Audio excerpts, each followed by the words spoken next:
2025ஆம் ஆண்டு நடைபெறும் குடியரசு தின அணிவகுப்பில் பங்கேற்க தமிழக அலங்கார ஊர்திக்கு அனுமதி வழங்கப்படவில்லை. குடியரசு தின விழாவன்று டெல்லியில் நடைபெறும் நிகழ்ச்சியில் மாநில அரசுகளின் சார்பில் அனுப்பப்படும் அலங்கார ஊர்திகளின் அணிவகுப்பு இடம்பெறுவது வழக்கம். அதன்படி 2025ஆம் ஆண்டு குடியரசு தின விழா அணிவகுப்பில் பங்கு பெற 15 மாநிலங்களின் அலங்கார ஊர்திகளுக்கு மட்டுமே மத்திய அரசு அனுமதி வழங்கியிருக்கிறது. அதே சமயம் தமிழ்நாடு, டெல்லி போன்ற மாநிலங்களின் சார்பில் அனுப்பப்பட்ட அலங்கார ஊர்திகளுக்கு அனுமதி வழங்கப்படவில்லை.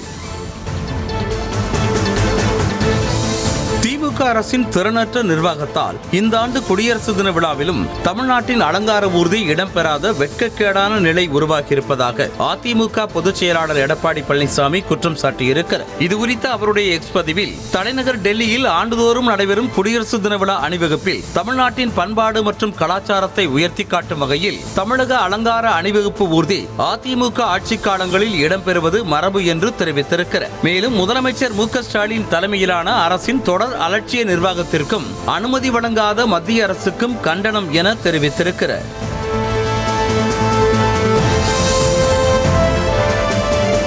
குடியரசு தின விழா அணிவகுப்பில் தமிழ்நாட்டின் அலங்கார ஊர்தி நிராகரிக்கப்பட்டதாக பரப்பப்படும் வதந்தியை நம்ப வேண்டாம் என தமிழ்நாடு உண்மை சரிபார்ப்பு குழு தெரிவித்துள்ளது. இதுகுறித்து அக்குழுவின் எக்ஸ் பதிவில், டெல்லியில் நடைபெறும் குடியரசு தின அணிவகுப்பில் 15 மாநிலங்கள் மற்றும் யூனியன் பிரதேசங்களின் அலங்கார ஊர்தி சுழற்சி முறையில் மட்டுமே அனுமதிக்கப்படுவதாக தெரிவித்துள்ளது. மேலும் இதன் காரணமாக அனைத்து மாநிலங்களாலும் எல்லா ஆண்டுகளிலும் பங்கேற்க இயலாது என்றும், 2024ஆம் ஆண்டு அணிவகுப்பில் தமிழ்நாடு அலங்கார ஊர்தி பங்கேற்றதால் இனி 2026ஆம் ஆண்டு அணிவகுப்பில்தான் பங்கேற்க இயலும் எனவும் தெரிவித்துள்ளது.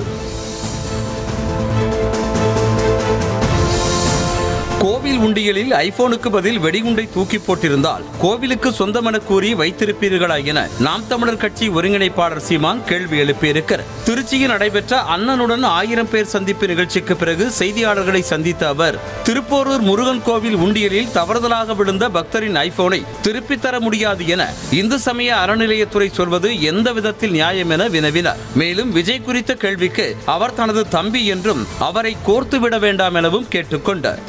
படம் பார்த்து கட்டு போறதா பாளைய தம்மனா? இந்த குழந்தைய உள்ள போட்டீங்க, இந்த குழந்தை நீ எங்களுக்கு தான் அப்படின்னு. சரி, ஒரு குண்டை போட்டுட்டாரு அவரு. சிரிக்காதியா. ஒரு 10 நாள் ஒரு வெடிக்கும் போது, இல்ல போட்டீங்க குண்டு எங்களுக்கு தான், நீங்க போங்கன்னு சொன்னீங்கன்னா, ஐயோ கால கொடுமை.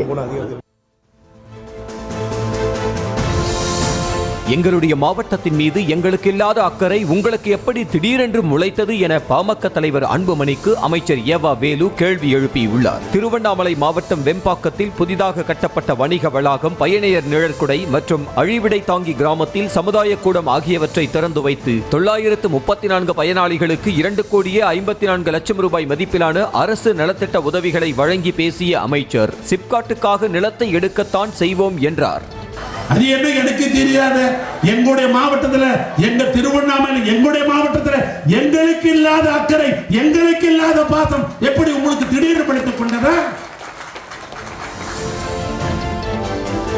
நாடாளுமன்றத்தில் முக்கிய பிரச்சனை குறித்து விவாதிக்க எதிர்க்கட்சியினரை மத்திய அரசு அனுமதிக்கவில்லை என திமுக எம்பி கனிமொழி குற்றம் சாட்டினார். சென்னை தேனாம்பேட்டையில் உள்ள அண்ணா அறிவாலயத்தில் முதலமைச்சரும் திமுக தலைவருமான மு க ஸ்டாலின் தலைமையில் அக்கட்சியின் செயற்குழு கூட்டம் நடைபெற்றது. இதில் பங்கேற்ற பின்னர் செய்தியாளர்களிடம் பேசிய கனிமொழி, அம்பேத்கர் குறித்து பேசியதற்கு மத்திய உள்துறை அமைச்சர் அமித்ஷா மன்னிப்பு கேட்க வேண்டும் என வலியுறுத்தினார்.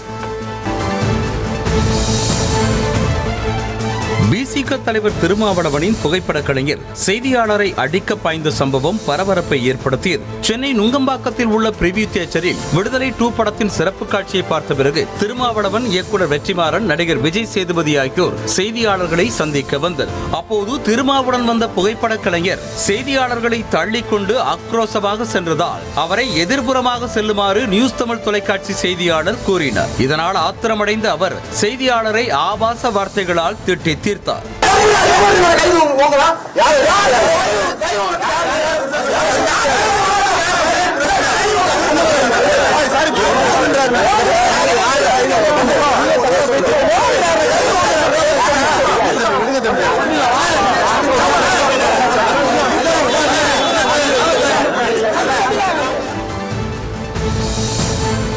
சென்னை பட்டினப்பாக்கத்தில் உயிர் பலி வாங்கிய பழைய குடிசை மாற்று வாரிய குடியிருப்பில் மீண்டும் பால்கனி சுவர் இடிந்து விழுந்த சம்பவம் அதிர்ச்சியை ஏற்படுத்தியுள்ளது.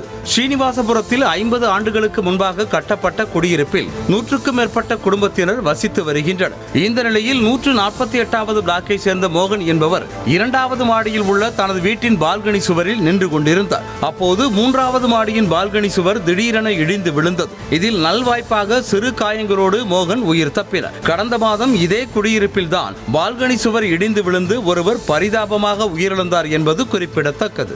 Total loss. அதாவது ஏறி நான் போயிட்டு வீட்டில் உட்காந்தா நிம்மதி, இறங்கி வந்தா நிம்மதி, அந்த மாதிரி இருந்தேன். இன்னைக்கு விழுந்த போது ஃபேமிலி தப்பிச்சது ஒரு சந்தோஷம். உண்மையிலே சந்தோஷம். வெளியே இருக்காங்க என் ஃபேமிலி எல்லாமே. நான் நடு ரோட்டில் நிற்கிறேன், வேற எங்கேயும் இல்லை, நடு ரோட்டில் நிற்கிறேன். விழுப்புரம் மாவட்டம் மரக்காணம் பக்கிங்ஹாம் கால்வாயில் தவறி விழுந்து மாயமான சகோதரர்களை தேடும் பணி தீவிரமாக நடைபெற்று வருகிறது. சந்தைத்தோப்பு பகுதியைச் சேர்ந்த கணேசன் என்பவரின் மகன்கள் லோகேஷ், விக்ரம், சூர்யா ஆகியோர் மரக்காணம் திண்டிவனம் சாலையில் மேம்பாலம் பகுதியில் உள்ள பக்கிங்ஹாம் கால்வாய்க்கு மீன்பிடிக்க சென்றனர். அங்கு தூண்டில் போட்டு மீன்பிடித்துக் கொண்டிருந்த போது அண்ணன் லோகேஷ் தவறி கால்வாயில் விழுந்து அடித்துச் செல்லப்பட்டதை கண்ட இரட்டை பறவைகளான விக்ரம், சூர்யா ஆகியோர் அவரை காப்பாற்ற கால்வாயில் குதித்துள்ளனர். ஆனால் கால்வாயில் வெள்ளம் பெருக்கெடுத்து ஓடுவதால் 3 பேராலும் நீந்தி கரை சேர முடியவில்லை.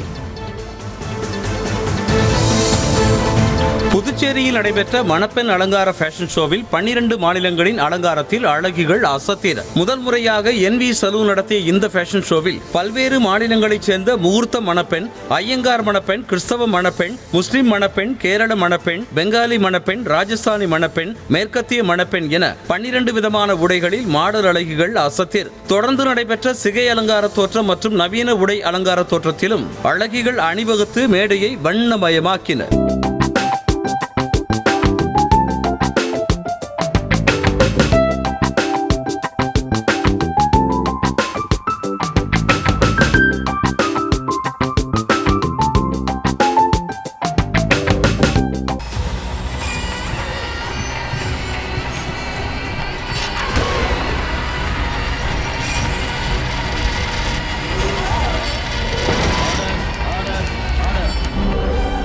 நிகழ்தகவு குற்றங்களின் மறுபரிமாணம். நாள்தோறும் இரவு 10 மணிக்கு இணைந்திருங்கள் நமது நியூஸ் தமிழ் தொலைக்காட்சியோடு.